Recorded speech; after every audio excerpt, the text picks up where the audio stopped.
I'm going to make him an offer he can't refuse. Frankly, my dear, I don't give a damn. He's looking at you, kid. All right, Mr. DeMille, I'm ready for my close-up. Oh, I've been thinking. Well, what do you want to do that for? Fasten your seatbelts. It's going to be a bumpy night. They call me Mr. Tibbs.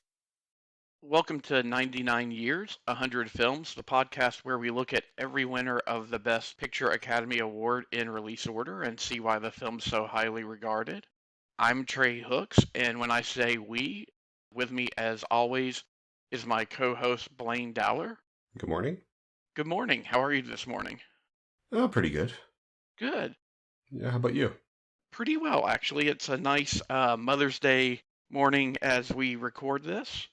We have finally made it to a new decade. We're now looking at films from the 80s, starting with the 53rd Annual Academy Awards, covering the films released in 1980. This time around, we are talking about Ordinary People, directed by Robert Redford. It premiered on September 19th, 1980, and featured Donald Sutherland as Calvin Jarrett, Mary Tyler Moore as Beth Jarrett, Judd Hirsch as Dr. Tyrone Berger, and Timothy Hutton as Conrad Jarrett. The film's screenplay was written by Alvin Sargent, and it was based on the Judith Guest novel of the same name. Our synopsis, as always, comes from Wikipedia. The Jarretts are an upper-middle-class family residing in suburban Chicago. They are trying to return to normal life after experiencing the accidental death of their older teenage son, Buck, and the attempted suicide of their younger and surviving son, Conrad. Conrad has recently returned home after spending 4 months in a psychiatric hospital. He feels alienated from his friends and family and seeks help from a psychiatrist, Dr. Tyrone Berger, who discovers that Conrad was involved in the sailing accident that caused Buck's death. Conrad is now dealing with post-traumatic stress disorder and is seeking help to cope with his emotions. Conrad's father, Calvin, attempts to connect with his surviving son and understand his wife, while Conrad's mother, Beth, denies her loss, hoping to maintain her composure and restore her family to what it once was. She appears to have favored her older son and has grown cold toward Conrad due to his suicide attempt. Beth is determined to maintain the appearance of perfection and normality, and her efforts only serve to alienate Conrad further. Conrad works with Dr. Berger and begins to learn how to deal with his emotions rather than control them. He starts dating a fellow student, Janine, who helps him to regain a sense of optimism. However, Conrad still struggles to communicate and establish normal relationships with his parents and schoolmates. Beth and Conrad often argue while Calvin tries to referee, generally taking Conrad's side for fear of pushing him over the edge again.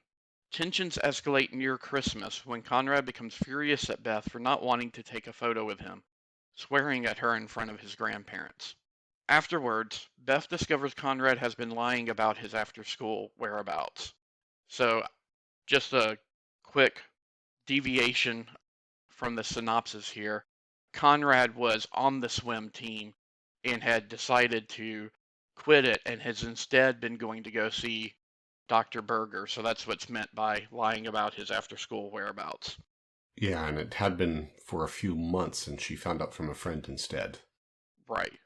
This leads to a heated confrontation between Conrad and Beth, in which Conrad points out that Beth never visited him in the hospital. Conrad argues that if Buck had been hospitalized in his place, she would have gone to see him, to which Beth curtly replies that Buck would never be in the hospital. Beth and Calvin take a trip to see Beth's brother Ward in Houston, where Calvin presses Beth about her evasive attitude. I should also mention at this point that Calvin has also started seeing Dr. Berger. Conrad suffers a setback when he learns that Karen, a friend from the psychiatric hospital, has committed suicide. A cathartic breakthrough session in the middle of the night with Dr. Berger allows Conrad to stop blaming himself for Buck's death and accept his mother's frailties. However, when Conrad tries to show affection, Beth is unresponsive, leading Calvin to emotionally confront her one last time. He questions their love and asks whether she is capable of truly loving anyone. Stunned, Beth packs her bags and goes back to Houston. Calvin and Conrad are left to come to terms with their new family situation, affirming their father-son love for each other. So, Blaine, I'll open it up with you. Was this your first time seeing it, and what were your initial impressions? Yeah, this was my first time. The initial impression I had watching it is that at least for the first half hour, it appeared as though all sound was diegetic, which, for those who haven't heard that term before, it came up in my film studies classes, all the music and all the sounds that you hear could also be heard by the characters. So it's actually a part of the show, whereas non-diegetic sound is things like the typical musical scores that the characters don't see, or according to George Lucas, all the sounds you hear in space and Star Wars, they're there for the audience, but the characters don't hear them. It turns out that there is non-diegetic music in it, but most of it seems to be just for the act breaks. I would be shocked if the original score for this is even 5 minutes, to the point that it doesn't even have a credit for orchestrations. It's music assembled and arranged. It's not music composed. So that was something that surprised me about the tone. So it really is trying to be very realistic. It's trying to make it feel like you're just in the room watching the family and not so much watching a movie. And it is the emotional roller coaster. The title Ordinary People seems appropriate because these are all somewhat ordinary reactions to a trauma like this. And we just have a family that was previously happy, for the most part at least, but when they hit this trauma, the way that they deal with it by default, each person deals with it in such a very different way that the family has a hard time functioning because those coping methods are in conflict with each other. And they're not all healthy. So It was my first time seeing it as well, and this is an example of why I enjoy doing this podcast. I'll be frank, I've been dreading coming into the late 70s, into the early 80s, because my memory has been, apart from a few films, most of the Best Picture winners have been dramas, and more to the point, melodramas. And that's probably my least favorite genre. If it's a drama film, I normally prefer it to have a historical basis, like, Lawrence of Olivier, or excuse me, Lawrence of Arabia, not Lawrence of Olivier, or a biopic. There are a few of those coming up for us, but a lot of melodramas as well. And I guess my impressions came from what I would have heard about it as a 5-year-old when it came out, that this would be a lot of adults kind of screaming at each other. And one, that's not what this movie is. My biggest surprise was that it would be very easy to make this film all about the parents and have Conrad be a plot device. But instead, Conrad, in a lot of ways, is the POV character and is the main character of the piece. When we get to nominations, that's not how Timothy Hutton was nominated, and I get all the reasons for it, but structurally and from a story perspective, this is Conrad's story first and foremost. no, absolutely. Yeah, but again, Timothy Hutton's first major role, while the rest of the cast includes Donald Sutherland, Mary Tyler Moore, and Judd Hirsch. We've got a number of people here whose careers essentially launched with this movie. Or reinvented in the case of Mary Tyler Moore. Oh, yes, very much so. This was a huge risk for her because this character is nothing like her roles on the Dick Van Dyke Show or the Mary Tyler Moore Show. Right, so just in case we have listeners who may not be aware, Blaine just mentioned her 2 main roles prior to this. In the Dick Van Dyke Show, she was unique in that she had Laurie Petrie had a very established personality, I would say, but it was still your more 50s, early 60s sitcom wife role. Then she kind of redefined feminism, or put a face to feminism, as a single career woman in her hit, The Mary Tyler Moore Show, which was a TV ratings blockbuster for its run. But both of those were very likable, upbeat, optimistic characters. And Beth is not. Yeah, and one more point on the Mary Tyler Moore Show, which ran for, I believe, 7 seasons. It was the first show that pulled its own plug.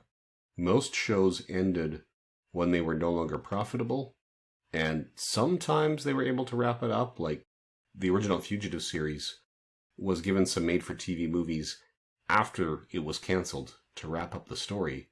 But Mary Tyler Moore was the first one that said, yeah, we are still running a very popular, profitable show, but creatively, we're done, so let's end it.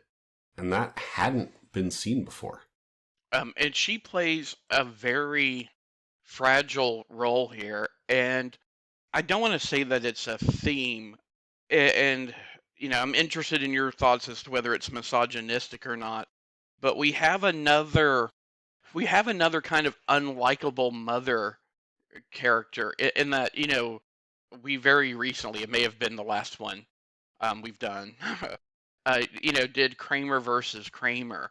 And while the Meryl Streep character there wasn't really the villain, the thumb was kind of pressed on the scale in favor of the Dustin Hoffman character there. Mm-hmm. She's very careful not to be outwardly so, but she's very harsh, and Mary Tyler Moore is very harsh and cold in this. So we have another representation of maybe the mother not being the stereotypical nurturing one. And I'm always torn in this period of, is that daring and fresh and honest, or is it misogynistic? Let's put the male characters in the positive light and the female characters in the negative light. That is a tough call, because, like you said, looking at her previous roles, in the 50s and 60s, the female character's sole purpose would be to support the man and provide for the family. So they were, far more likely to essentially be maid and cook, rather than the career woman that Mary Tyler Moore was in her own show. Here, she is the closest this thing has to a villain. I'd say more antagonist than villain, though. Mm-hmm. She's not evil. There's no deliberate malice. There's one conversation that Conrad has with Dr. Berger where Dr. Berger stresses the importance of confronting with and dealing with emotions rather than trying to suppress them. And I think that Moore's character here is a typical example of what happens when you try to suppress those emotions. That's the way she's coping with it. Now, one could argue it's adapted from a book. So is it the source of misogynism, or is it reflecting it? I haven't read the book. I mean, you could have easily structured this where it was the wife trying to hold the family together as Calvin does, and it was the father who was coping with it poorly. But then we find that a huge part of it and why she's having a hard time letting go is because her house needs to be neat and clean, and there was blood everywhere that couldn't come out. Mm-hmm. And that seems to be the fundamental point. So, yeah, well, I think I'm going to come down on realistic and not misogynistic. Yes, the screenplay was written by a male, but with the source material being written by a woman, I'm going to assume that she wasn't coming from a misogynistic place. Yeah, if anything, you could also argue that this is, the first time we've really seen a prominent female character of this type. So it's sort of expanding the representation of women on screen, even if it's not a super positive role, but again, ordinary people. The character is completely believable, even if she's not particularly likable through most of it. I can easily imagine a lot of people reacting like this, because this is tough to go through. We have family friends who lost a child. That was to SIDS, and they were never the same. That marriage has now been over for a while because it is incredibly difficult to survive. I think it's also, well, I'll hold on that. Let's stay with the actors and then we'll dovetail more into themes. I apologize. Let's go to Donald Sutherland next. I thought he was great in this. There are no cast members that did not do their jobs well. You can easily see why so many of the supporting roles had their careers launched by this. So yeah, Donald Sutherland, Judd Hirsch, these guys were all pitch perfect, which says a lot considering this is Redford's directorial debut. Mm-hmm. So to me, that says his years of an actor have informed him with how to work with actors. And, I didn't look. Had Judd Hirsch done much in film before this? I know he was well established on Taxi and had worked on Broadway. I am not aware of any major film roles for him prior to this. I will look it up.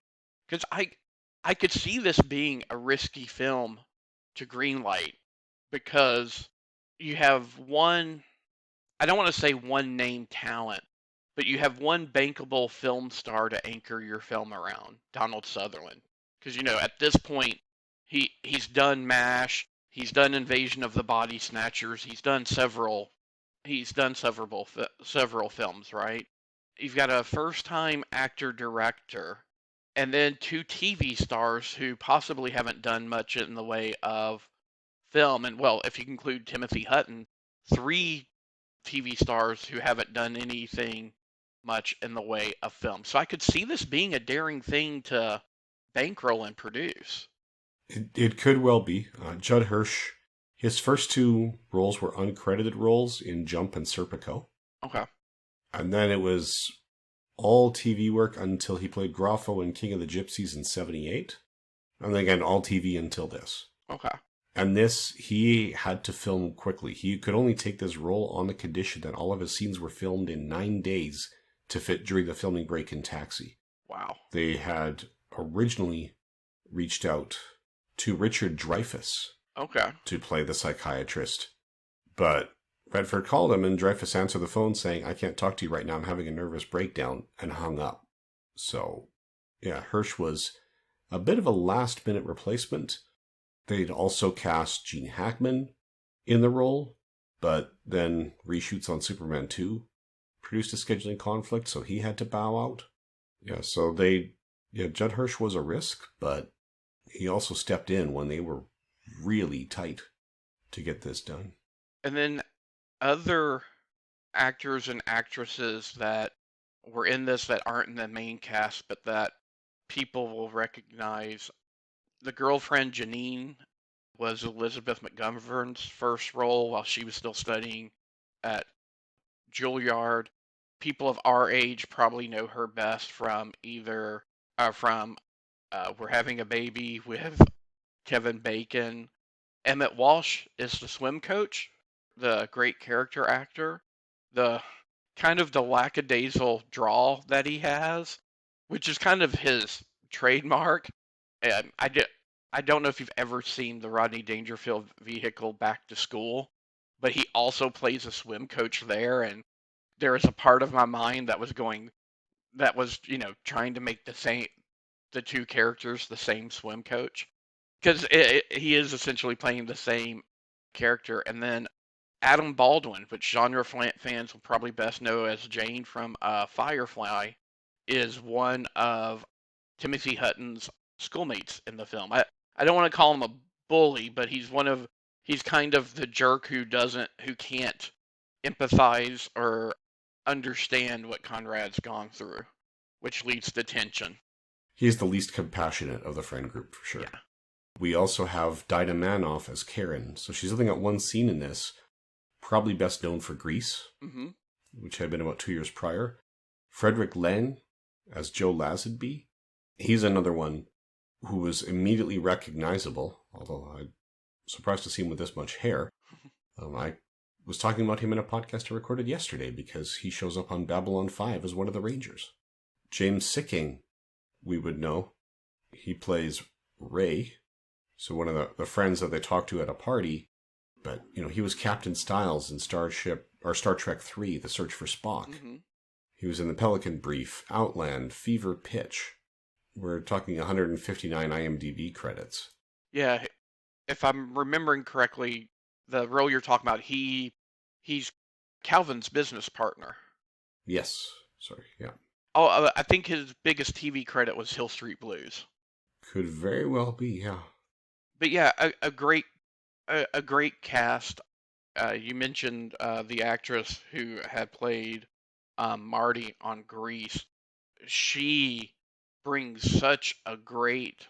It's that, she's trying to be really optimistic, but at the same time, she seems nervous and fragile. And with what you know about Conrad at that point, my reaction to it was more she's trying to put her time behind her, and he's a reminder of her time in the hospital, and she's trying to put all that behind her. But then when you get the gut punch of her committing suicide off screen and her being his kind of lifeline from that hospital time, it's a gut punch.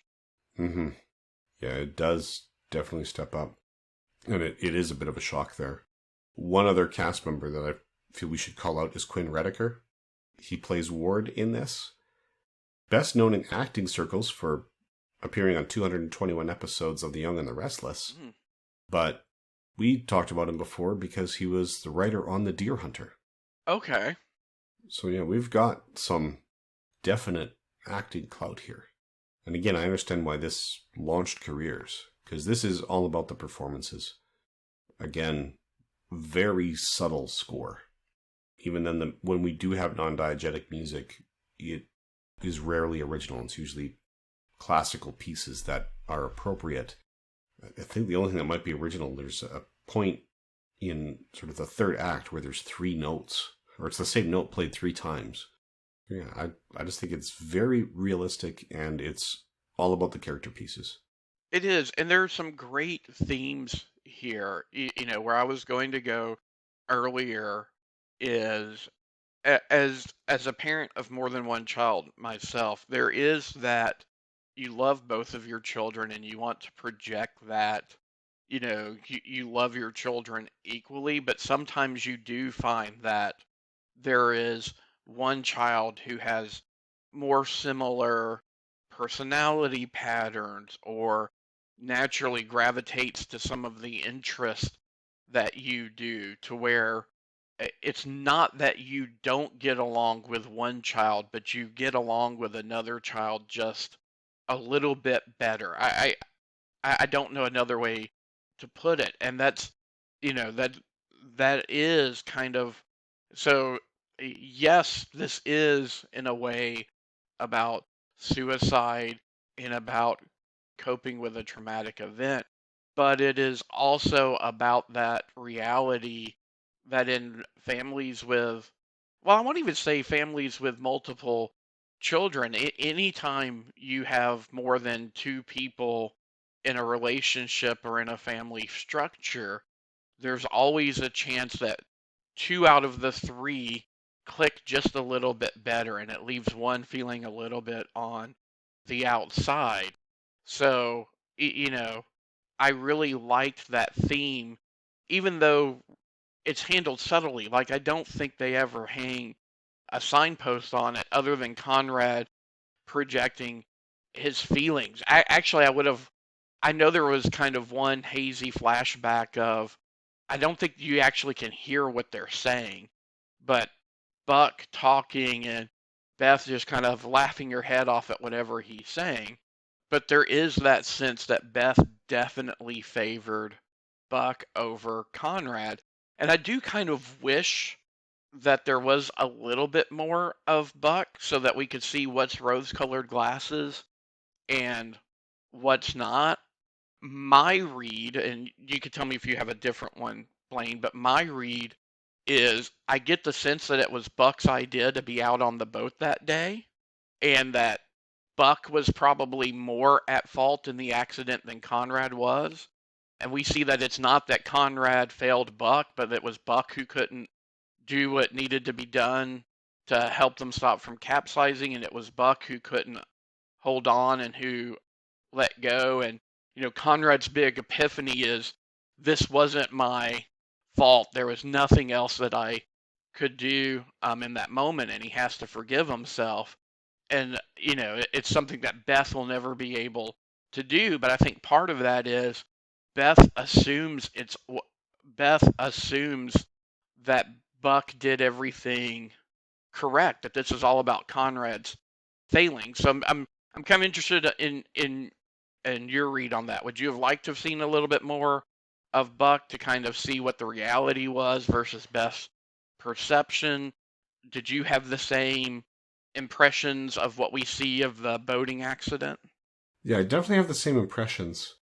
For seeing more of Buck, I don't know where we would fit it in naturally, because you obviously would have to be in flashback at this point. Right. And so much of what's happening here is we understand very little about the accident when things start. We have to kind of piece together the circumstances that brought the family to this point over the course of the story. So I'm just not sure how we can do that unless the other scenes of Buck actually tip that we have unreliable narration here. So if we had Conrad remembering him one way, and then Beth remembering the same event, but it's slightly different, and say more favoring of Buck, right? If they were remembering things differently, that could be a tip-off, and then they could show us these different things, and the audience would still be unsure about what happened and not put the details together, because we know that what we're seeing is unreliable and it's subjective memory. Of course, I don't want to call him an unreliable narrator, but everyone's perspectives colored by their own biases. I think part of what helped me inform that opinion was the last scene between Timothy Hutton and Donald Sutherland, to where Conrad admits to Calvin that he assumed that Calvin liked Buck best as well because he gave him so much attention. And Calvin admits that it wasn't that he liked Buck better, but that Conrad always seemed to be more cautious, more serious, more thoughtful, that he didn't think that he had to worry about Conrad. Buck was the one that was going to make a mess of things, so Buck was where he put all his attention. And it didn't occur to him that Conrad didn't have things together until Conrad's suicide attempt. Yeah, which is a big conversation, and that's why I'm a little reluctant to see more of Buck up to that point, because so much of what's happening is what we are learning as the characters learn each other's perspectives. True. So I'm worried that would kind of derail that part unless we have that unreliable narrative section. So did you have any other thoughts on just this movie before we go on to the other awards for the year? I think it's worth calling out the portrayal of just psychiatry in general in this film. I think part of Beth's reaction to it is, yes, it's admitting that there's a problem when you don't want to admit that there's a problem. And I think that's probably part of the overall negative view that psychiatry still had it was becoming more socially acceptable in the 80s to be seeking help through therapy. I liked that they gave the sense of it being a process. It wasn't a magic bullet. It wasn't one session with Mr. Berger and Conrad's fixed. I liked that Calvin kind of got drawn into it, and it helped him not only understand his son, but, his own feelings and what he's ignoring. So I thought all in all, it was a pretty well-rounded view of the discipline. Yeah, I think so too. And that stigma against therapy, it's still not gone. It should be, but it's not. It's definitely less than it was in the 70s, I would say. But yeah, speaking as a teacher who's seen students struggling through the pandemic, yeah, I don't know. The brain is an organ. We don't have as much conscious control over it as we like to think we do. And sometimes we need help. Anyway then, so we will move on to the 53rd Annual Academy Awards, which were broadcast on March 31st, 1981. Took place in the Dorothy Chandler Pavilion, hosted by Johnny Carson. So, the Best Picture category, Ordinary People won, beating out Coal Miner's Daughter, The Elephant Man, Raging Bull, and Tess. Now, for Best Director, Robert Redford won for Ordinary People, beating out David Lynch for The Elephant Man, Martin Scorsese for Raging Bull, Richard Rush for The Stuntman, and Roman Polanski for Tess. Best Actor went to Robert De Niro for Raging Bull, beating out Robert Duvall for The Great Santini, John Hurt for The Elephant Man, Jack Lemmon for Tribute, and Peter O'Toole for The Stuntman. Best Actress went to Sissy Spacek for Coal Miner's Daughter, beating out Ellen Burstyn for Resurrection, Goldie Hawn for Private Benjamin, Mary Tyler Moore for Ordinary People, and Gina Rowlands for Gloria. Best Supporting Actor went to Timothy Hutton for Ordinary People, beating out Judd Hirsch for Ordinary People, Michael O'Keefe for The Great Santini, Joe Pesci for Raging Bull, and Jason Robards for Melvin and Howard. Best Supporting Actress went to Mary Steenburgen for Melvin and Howard, beating out Eileen Brennan for Private Benjamin, Eva Le Gallienne for Resurrection, Kathy Moriarty for Raging Bull, and Diana Scarwood for Inside Movies. Best Screenplay written directly for the screen went to Melvin and Howard by Bob Goldman, beating out Brubaker, Fame, Mon Oncle d'Amérique, and Private Benjamin. Best Screenplay based on material for another medium went to Ordinary People, beating out Breaker Morant, Coal Miner's Daughter, The Elephant Man, and The Stuntman. Best Foreign Language Film went to Moscow Does Not Believe in Tears from Russia, beating out Confidence from Hungary, Kagemusha from Japan, that was directed by Akira Kurosawa, The Last Metro from France by Francois Truffaut, and The Nest from Spain. Best Documentary Feature went to From Mao to Mozart, Isaac Stern in China, and Murray Lerner took home that award, beating out Agi, The Day After Trinity, The Front Line, and The Yellow Star, The Persecution of Jews in Europe from 1933 to 1945. Best Documentary Short Subject went to Carl Hess Toward Liberty, beating out Don't Mess with Bill, The Eruption of Mount St. Helens, It's the Same World, and Luther Metke at 94. Best Live Action Short Film went to The Dollar Bottom, beating out Fall Line and Jury of Her Peers. Best Animated Short Film went to The Fly. That was a 1980 Hungarian animated film. It is unrelated to the 1958 film of the same name or its 1986 remake, according to Wikipedia. So that beat out All Nothing and History of the World in 3 minutes flat. Original score. So Michael Gore won for Fame, beating out Altered States, Elephant Man, The Empire Strikes Back by John Williams, and Tess. Best Original Song, went to the title track from Fame, beating out the title track from 9 to 5, On the Road Again from Honeysuckle Rose, Out Here on My Own from Fame, and People Alone from The Competition. That was a competitive year. Yes, it was. We'll talk about that in a little bit. Best Sound went to The Empire Strikes Back, beating out Altered States, Coal Miner's Daughter, Fame, and Raging Bull. Best Costume Design went to Tess, beating out The Elephant Man, My Brilliant Career, Somewhere in Time, and When Time Ran Out. Best Art Direction went to Tess, beating out Coal Miner's Daughter, The Elephant Man, The Empire Strikes Back, and Kagemusha. Best Cinematography went to Tess, beating out Blue Lagoon, Coal Miner's Daughter, The Formula, and Raging Bull. And Best Editing went to Raging Bull, beating out Coal Miner's Daughter, The Competition, The Elephant Man, and Fame. The Academy Honorary Award went to Henry Fonda, in recognition of his brilliant accomplishments and enduring contribution to the art of motion pictures.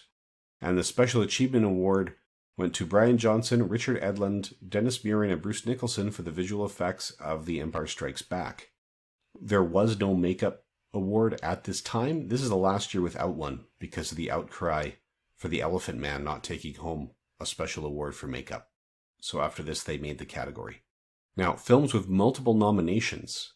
Elephant Man and Raging Bull had 8 each. Coal Miner's Daughter had 7. Fame, Ordinary People, and Tess had 6. Empire Strikes Back had 4. Melvin and Howard, Private Benjamin, and The Stuntman had 3. And Altered States, Competition, Great Santini, Kagemusha, and Resurrection had 2 each. For multiple wins, Ordinary People won 4, Tess won 3, and then The Empire Strikes Back, Fame, Melvin and Howard, and Raging Bull won 2 each. All right, so should we jump back to the music and songs first?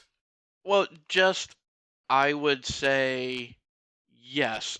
So I don't remember the last 2 on the Wikipedia nomination list.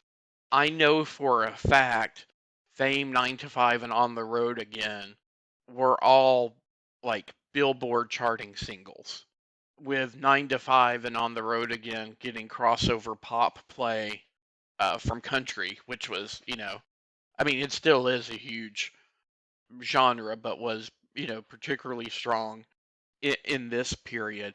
I would say that just based off of her popularity, that 9 to 5 is probably the better known out of those today. But in 1980, I think if Fame 9 to 5 or On the Road Again took it, I don't think anyone could have complained. Yeah, I do also remember Out Here on My Own. It's just People Alone for the Competition I have no memory of. But yeah, any of those three could have taken the award home, and I would not be shocked. Right. Like even though you may not remember it from Honeysuckle Rose, for a long time in a film, if you showed somebody hitchhiking or starting on a long road trip montage, they would start playing On the Road Again as the music to kind of underscore what's going on. So, Oh yeah, beyond not remembering it from Honeysuckle Rose, I don't think I'd ever heard of Honeysuckle Rose prior to this, but I know that song, and I have little or no tolerance for country music. It's just one of those that has permeated the culture, whether you like the genre or not. yeah. 9 to 5 is similar. I mean, those who have been following the Orville have heard 9 to 5 Yes. overlaid in an alien fight in the future on a completely different planet. But no, they heard it and said, no, this is our anthem, this woman gets it. So they rose up in this sexist society to Dolly Parton. I don't want to take us too far, but it says something about the type of character that she has, or at least that she projects, that it's credible that she would be the face of a feminist, or the face that and voice that inspires a feminist movement in the far future. And I'll just leave that there. Yeah. I'm local to the area where she's from. She's a local hero. She's a national treasure, and it's well deserved. And I'll just get off my soapbox. Well, no, I'm in a different country, and like I said, I'm not a fan of country music, but I love Dolly Parton as a human being. Yeah. As a teacher, she has done so much for literacy for the children in that area. I think it's something like 40% of books in every library in the state were purchased by Dolly Parton. It's incredible. Yes, and it's expanded to several other states and even other countries. But you can sign up at birth. At birth, you can sign up your child for her literacy program, and you literally get sent a free book that is age appropriate for whatever age the child is at, right? So it may start with board picture books and then progress every year through completing elementary school. Mm-hmm. And she funds that. The state does not fund that program. No, she is one of those people who... You've heard people talk about how billionaires are not necessary. There shouldn't be any billionaires. The reason she's not a billionaire is because she's spending money on the people. Mm-hmm. So, when people say, this is what billionaires could be doing, well, this is what Dolly Parton is doing. She went to one of the lowest performing high schools in Sevier County, where she's from, and challenged the student body that if they achieved certain grade levels, she would 100% cover every single child's college tuition. They did, and she did. She funded some of the vaccine research that helped us during this recent pandemic. I mean, that's just who she is. Yes, but anyway, this is not the Dolly Parton podcast. So clearly, we both understand the temptation. So, best original score? Should we? Yeah, I think Empire should have won that. I'll just put that out there. Yeah, the only thing I could think of for why it didn't is because it was reusing themes originally composed for the 1977 film. So that might have hurt it, people thinking, oh, it's just a new arrangement, it's not a new composition. But when you look at how much music is in that score, yeah, there's some that's reused, but a lot of it is original. Yeah. So that's one. I enjoy Fame as a single. It's been a while since I saw the movie, but yeah, looking at the names, Empire is the one where I can hear the music. Mm-hmm. Right. This is the one that introduced the Imperial March. Right. This is the first time we heard don don don don don don don don don don. Right. I mean that alone has that one theme is more iconic than anything else that was part of the scores on the list. It was used for great effect in Chuck, too. Yes. So, talking of Adam Baldwin, he was in Chuck. If you guys haven't seen it, it's a nerd who gets sucked into the spy world, and him and his buddy, like, he's got to go undercover as the bad guy, and Adam Baldwin is coaching, okay, this is the kind of thing this guy has done, this is what they've done, this is the level you need to hit, and he's just freaking out, and the nerd's buddy just goes, no, here, I'll get him in the mindset. Dun, dun, dun, dun, dun, dun, and they just start doing the Imperial March, and they do not explain where the music's from, and it's assumed the audience will get it. Yep. And they do. So if you haven't checked out Chuck, 5 seasons, well worth it. Really good show. Yeah. Season 5, they only got 13 episodes when they wanted 22, so you can tell it's a little compressed, but yeah, definitely worth checking out. So how many of the Best Picture nominees have you seen, Blaine? Ordinary People is the only one I have seen recently enough to judge. Okay. Elephant Man I have seen, but it was when it first came out on home video, and when we could watch it, so we're probably looking at mid-80s for when I saw that, so I was maybe 8. Yeah. So almost 40 years ago, I have no clear memory, and I think Raging Bull was similar.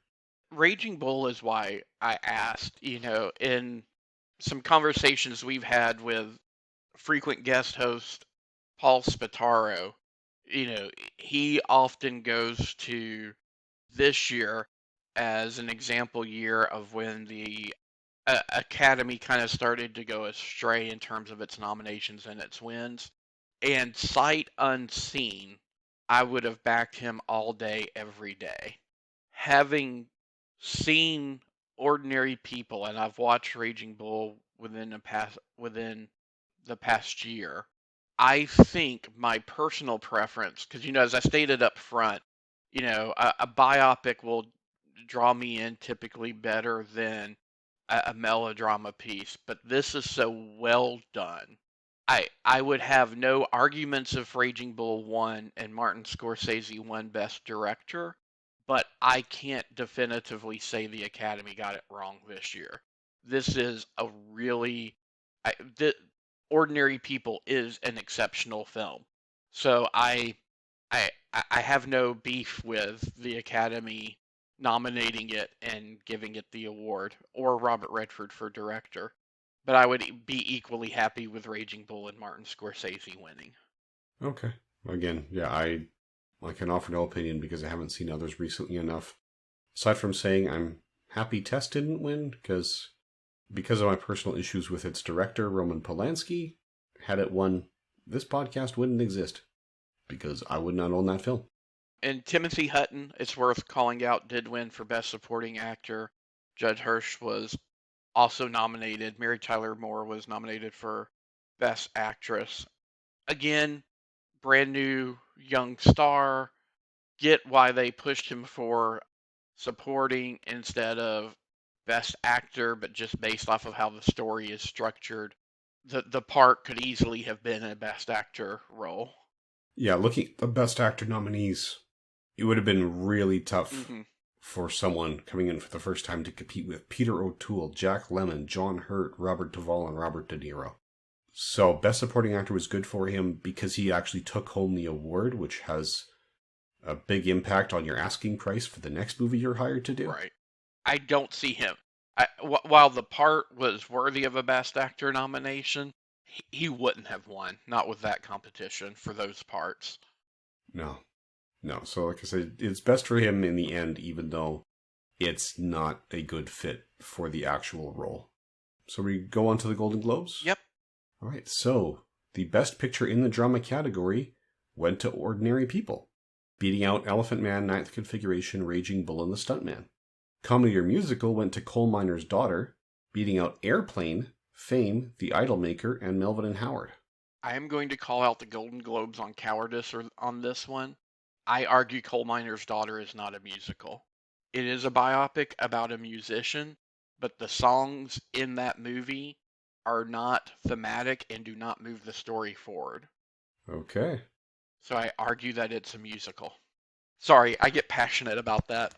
No, that's okay, because that's actually the definition of musical that we had in our film studies class. There's a lot of music in it, but it is Loretta Lynn is singing this song because that is when she wrote it, or that is when it was released and it was a hit song. It's not this song is in this movie at this point in time because this is what's going on in her life, kind of deal. So it's a great biopic and dramatic film. It's not a musical. Okay. So, more like The Jazz Singer, where... Yes. I don't know if you've seen the original Jazz Singer. For the listeners who haven't, it will always have a place in history for being the first film with synchronized sound to live action. Had it been the second, I think it would have been largely forgotten. But, yeah, that's... Al Jolson's character is having a conversation with his girlfriend, and then the conversation keeps getting interrupted because he has to go sing the next song in his set. Because he's performing that night. And the songs have little or nothing to do with their conversation. Right. Anyway, best performance in a motion picture drama. Actor went to Robert De Niro for Raging Bull, beating out John Hurt, Jack Lemmon, Peter O'Toole, and Donald Sutherland for Ordinary People. So almost the same nominations, except recognizing Sutherland, who I meant to mention that in the Oscars and forgot to. I don't know which name you would take off that list to make room for him, but I do believe he belongs in that conversation.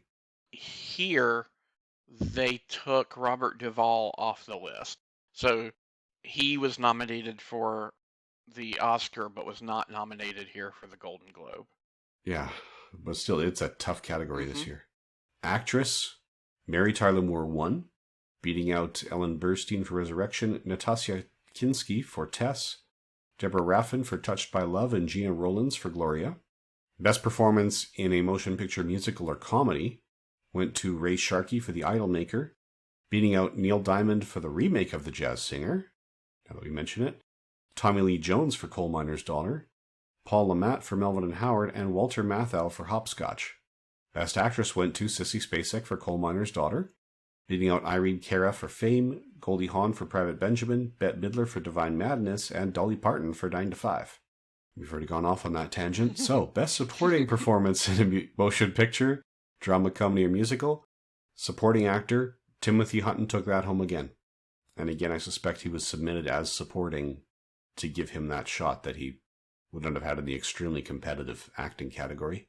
Judd Hirsch was also nominated, as was Joe Pesci, Jason Robards for Melvin and Howard, and Scott Wilson for The Ninth Configuration. Supporting Actress went to Mary Steenburgen for Melvin and Howard, beating out Lucy Arnaz for The Jazz Singer, Beverly D'Angelo for The Coal Miner's Daughter, Kathy Moriarty for Raging Bull, and Deborah Winger for Urban Cowboy. Best Director went to Robert Redford for Ordinary People, beating out David Lynch for The Elephant Man, Roman Polanski for Tess, Richard Rush for The Stuntman, and Martin Scorsese for Raging Bull. Best Screenplay went to The Ninth Configuration, beating out The Elephant Man, Ordinary People, Raging Bull, and The Stuntman. Best Original Score went to The Stuntman, and Dominic Frontier, beating out American Gigolo, The Competition, The Empire Strikes Back, Fame, and John Barry's score for Somewhere in Time. Best Original Song went to Fame, beating out 9 to 5, Call Me by Blondie for American Gigolo, Love on the Rocks by Neil Diamond for The Jazz Singer, and Yesterday's Dreams by Michael Legrand, beating out Falling in Love Again. So Call Me is another one we're familiar with. I'm surprised On the Road Again didn't make it here, because, as we said, that's another huge one. Yeah. New Star of the Year went to Timothy Hutton for Ordinary People. This is the actor category. Beating out Christopher Akins for The Blue Lagoon, William Hurt for Altered States, Michael O'Keefe for The Great Santini, and Steve Railsback for The Stuntman. Okay, I know him as Dwayne Barry from The X-Files. New Star of the Year actress went to Natasha Kinski for Tess, beating out Nancy Allen for Dress to Kill, Kathy Moriarty for Raging Bull, Dolly Parton for 9 to 5, and Deborah Winger for Urban Cowboy. Dolly Parton would be New Star of the Year because she was getting into acting. I think she was very well established in music at this point. Now, Best Foreign Film went to Tess from the United Kingdom, beating out Breaker Morant from Australia, Kegamusha from Japan, The Last Metro from France, My Brilliant Career from Australia, and Special Treatment from Yugoslavia. Now, I know that for the Oscars, it's Best Foreign Language Film, so things like Breaker Morant and Tess can't qualify since they're in English. But I was just checking to see Kegamusha's on both, The Last Metro's on both. Well, My Brilliant Career presumably is English as well. So Special Treatment did not make the best foreign language film category, and the winner of best foreign language film's not even nominated here. Yep. And you've got Truffaut and Kurosawa on both lists. Mm-hmm. So, anyway, the following films were the multiple nominations: 8 for Ordinary People, 7 for Raging Bull, 5 for The Stuntman, 4 to each of Coal Miner's Daughter, Elephant Man, and Fame, 3 each for 9 to 5, The Jazz Singer, Melvin and Howard, The Ninth Configuration, and Tess, and 2 each for American Gigolo, Idolmaker, and Urban Cowboy. Multiple wins: 5 for Ordinary People, and 2 each for Coal Miner's Daughter and Tess. I suspect that things like The Jazz Singer got more nominations from the Golden Globes than the Oscars because they split their categories between drama and musical or comedy. Yep. If we go Best Television Series, drama went to Shogun, beating out Dallas, Heart to Heart, Lou Grant, Vegas, and the Scarlett O'Hara War. Musical or comedy went to Taxi, beating out Alice, Love Boat, MASH, and Soap. Best Performance in a TV Drama, actor went to Richard Chamberlain in Shogun, beating out Ed Asner and Lou Grant, Larry Hagman in Dallas, Robert Urich in Vegas, and Robert Wagner in Heart to Heart. Actress went to Yoko Shimada from Shogun, beating out Barbara Bel Geddes from Dallas, Melissa Gilbert from Little House on the Prairie, Linda Gray from Dallas, and Stephanie Powers from Heart to Heart. Best Performance in a TV Series, Musical or Comedy, actor Alan Alda for MASH, beat out Judd Hirsch for Taxi, Hal Linden for Barney Miller, Gavin MacLeod for The Love Boat, and Wayne Rogers for House Calls. Actress went to Catherine Hellman in Soap, beating out Lonnie Anderson in WKRP, Polly Holiday as Flo, Linda Lavin in Alice, and Lynn Redgrave from House Calls. Supporting Performance, the supporting actor was a tie between Pat Harrington for One Day at a Time as Dwayne Schneider and Vic Tayback as Mel Sharples in Alice. They beat out Danny DeVito from Taxi, Andy Kaufman from Taxi, and Jeffrey Lewis from Flow. Supporting actor was also a tie. Valerie Bertinelli from One Day at a Time and Diane Ladd from Alice tied, beating out Mary Lou Hennier for Taxi, Beth Howland for Alice, and Linda Kelsey for Lou Grant. And Best Miniseries or TV Film went to The Shadow Box, beating out The Diary of Anne Frank, The Ordeal of Dr. Mudd, Playing for Time, and A Tale of Two Cities. So, shouldn't Shogun have competed down there instead of drama? I would think, because it was a television miniseries, according to this, unless they were planning to continue it and just did not at that point. No, it was a 5-part miniseries. It ran like every night that week.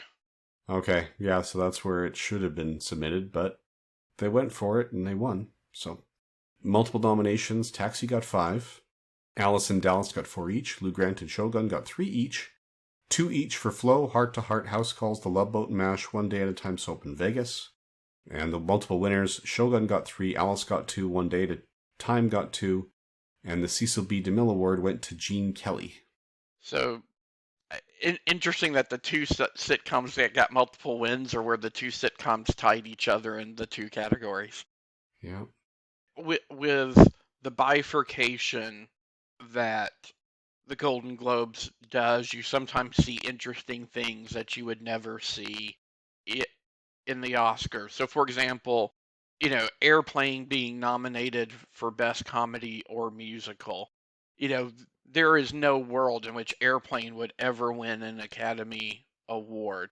And I haven't looked at the list, but I would be willing to bet that Airplane was probably one of the funniest, if not one of the funniest films that came out in 1980. So if you're just looking at comedies, that makes sense. Yeah. And Airplane is one of those movies where if it gets any Academy recognition, it'll be in a technical category. So it's the kind of movie, if they had a hit song in the closing credits, it might have shown up in that category. Right. Right. Or honestly, with a comedy that well constructed, you could make a case for editing, because editing in comedies has to be precise. But anyway, you said you hadn't looked at the list. Shall we look at the lists now with how things have stood up over time? All right, so looking at just the nominees on the IMDb, the highest rated nominee is The Elephant Man at number 8. Raging Bull comes in at number 10. Breaker Morant is 18. Oh, but that wasn't Best Picture. We also have Kagemusha coming in here at 15. And then Ordinary People comes in at number 20. And Coal Miner's Daughter is 29. So generally high on the list, but definitely things above it. If we look at things on Letterboxd, then the highest rated film of the year becomes Raging Bull. The second of the nominees is The Elephant Man. And next up from the nominees alone is Ordinary People. Now, if we go through everything that wasn't nominated but came out that year, IMDb has the highest rated American film as Star Wars Episode 5, The Empire Strikes Back. The next highest American film, The Shining. And then we get The Elephant Man. We have The Lion in Desert coming in here. We have The Blues Brothers coming in at number 14. And then Airplane comes in at number 19, one notch above Ordinary People.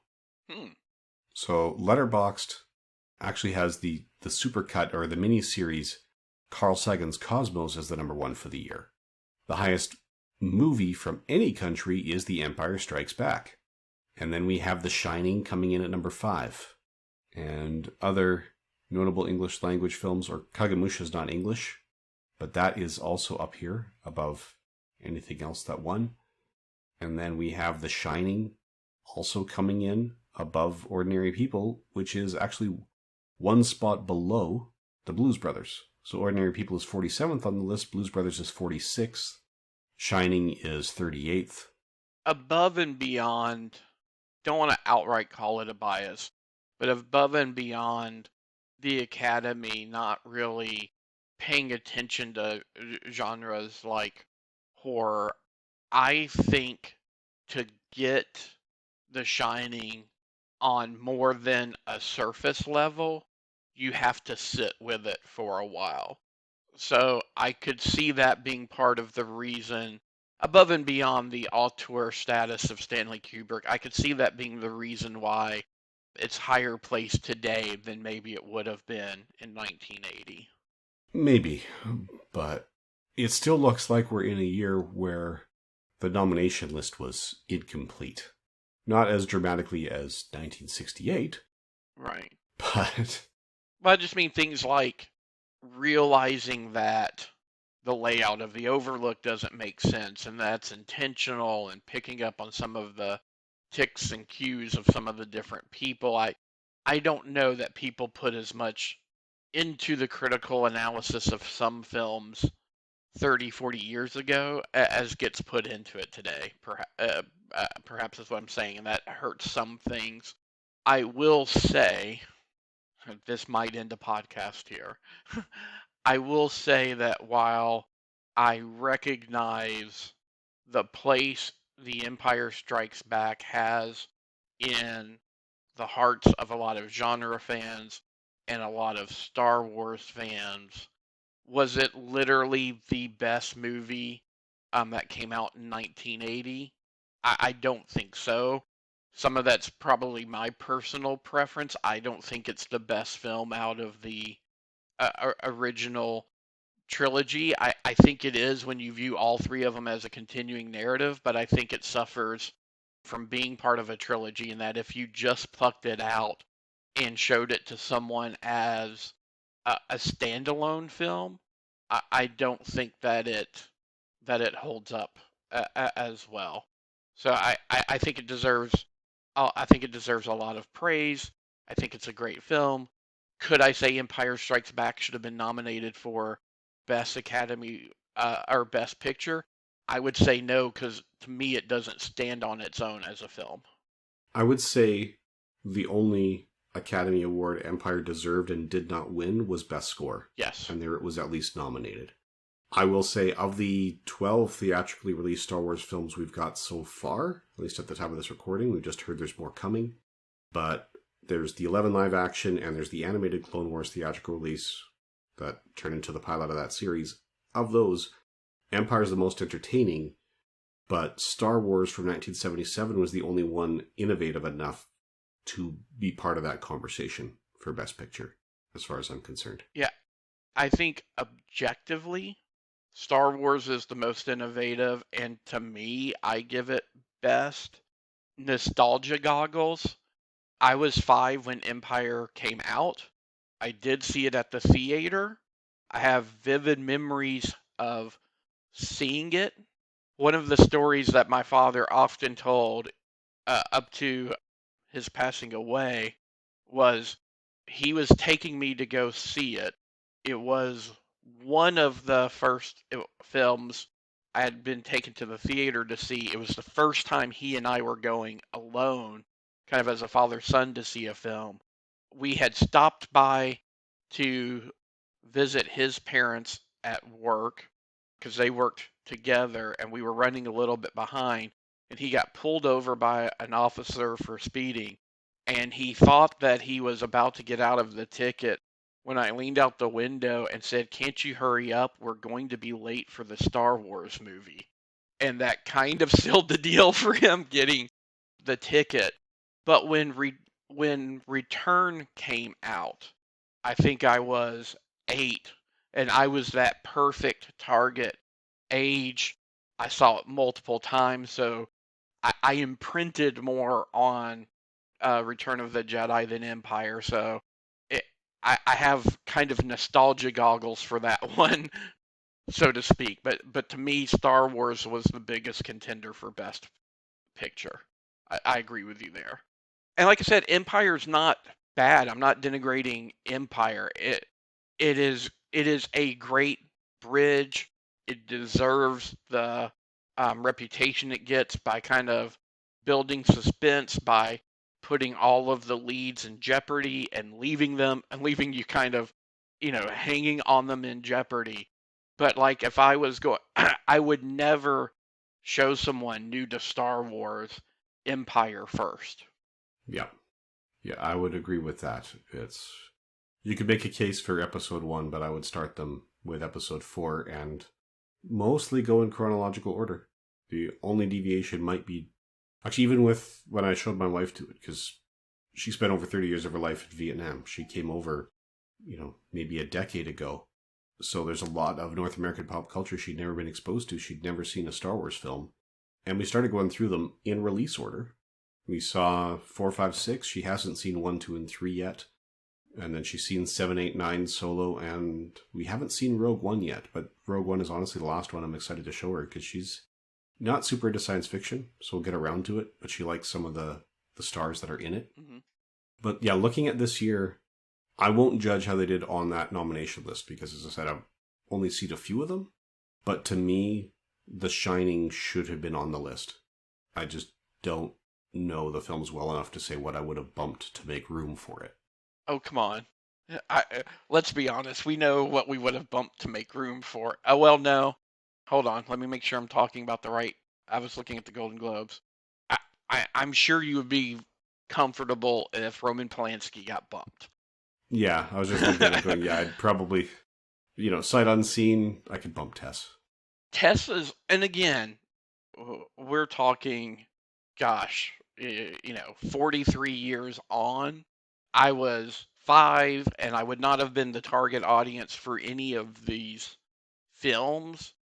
But I remember, whether it be commercials on cable or just when you only had 3 television channels and there were only 3 news broadcasts, things tend to imprint a little bit more, I guess, than all the noise we have today. I remember people talking about, or the promotions for The Elephant Man, Coal Miner's Daughter, Raging Bull, Ordinary People. I wouldn't have even remembered that Roman Polanski had made a movie called Tess.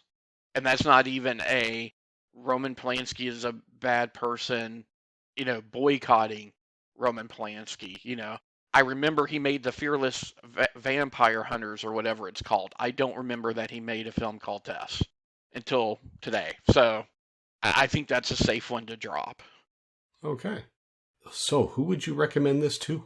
I think this would be, I would recommend it to people who enjoy melodramas. I would also recommend it to, I think this would be a good thing for theater students to watch, just to see some good performances. People are normally paired up to where there's a lot of two-hander scenes, if you follow me. I could see this very easily adapted into a play with no problems.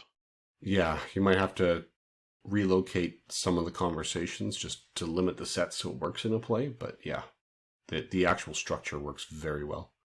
While it does deal with sensitive subject matter, kind of bridging to the, would there be parental warnings on it? I think it's done so conservatively and respectfully, I guess is the way I'm trying to put it. It's not exploitative. It's especially for the time. So, for example, Conrad did attempt to commit suicide. A friend of his from the hospital later commits suicide. They are talked about, and you see the impact of those things. But for example, we are never given a view of what his suicide attempt was. You know what I'm saying? So it's not like you have to witness someone committing suicide or someone attempting to commit suicide. So I don't think you have to worry about that from a graphic content perspective. No, the closest it gets is when we see the scars on his wrist when he's washing his hands. So we're aware of the method that he attempted. But yeah, suicide is part of this. It's neither really glorified nor vilified by the story as a whole. It is presented as an unhealthy way to or a signal that you're processing emotions in an unhealthy way. So it's not encouraging suicide, but depending on personal histories, that is a red flag that you need to be aware of. That it is something in the character's past that you will not be able to put out of your mind when you're watching the film, because that's what's created the status quo. Mm-hmm. And if it's not the overt part of the conversation, it is the subtext through almost all of it. But yeah, I would have a similar recommendation. This is incredible for performances, so I would recommend it there, but it is not a light film. So you have to be ready for something that is going to be potentially tough emotionally to watch because of the subject nature. The Golden Globes were absolutely right to put this in drama and not comedy or musical, let's put it that way. Right. Again, especially considering 2 of the 4 leads, what they would have best been known for at this time were comedy. I know we're getting to the closing, but you brought up something that I did want to call out. They do make a point of what Conrad did was not a healthy way to handle his emotions and what he was experiencing. And they also did not portray Conrad as being a bad person for making that bad decision and for not being able to cope. And I forgot to mention this earlier. One of the things that I felt was refreshing was, his father mentions it, but ultimately Calvin decides to go see Dr. Berger on his own. Somewhat reluctantly, he's not really sure what he's going to get out of it, but the film did not take Conrad's agency away, which I liked. I think at this point in time, it would have been very easy and maybe more common to take the agency away from the teenage character. Mm-hmm. All right, so shall we tell people what to expect next month? I think we're going to have another battle of the scores, but we are going to the Olympics next month with Chariots of Fire. Yes, so Chariots of Fire beat out Atlantic City, On Golden Pond, Raiders of the Lost Ark, and Reds. So this could be a very interesting conversation. All right, so join us for that next month. Yes, because I guarantee you that by that time, Blaine and I will have seen at least 2 films that have been nominated for 1981. Yeah, I have already seen 2, and I have not seen Chariots of Fire yet. Awesome. Okay, so Join us for that next month, and thank you for listening. Thanks, everyone. My mom always said life was like a box of chocolates. You never know what you're going to get. Please, sir, I want some more.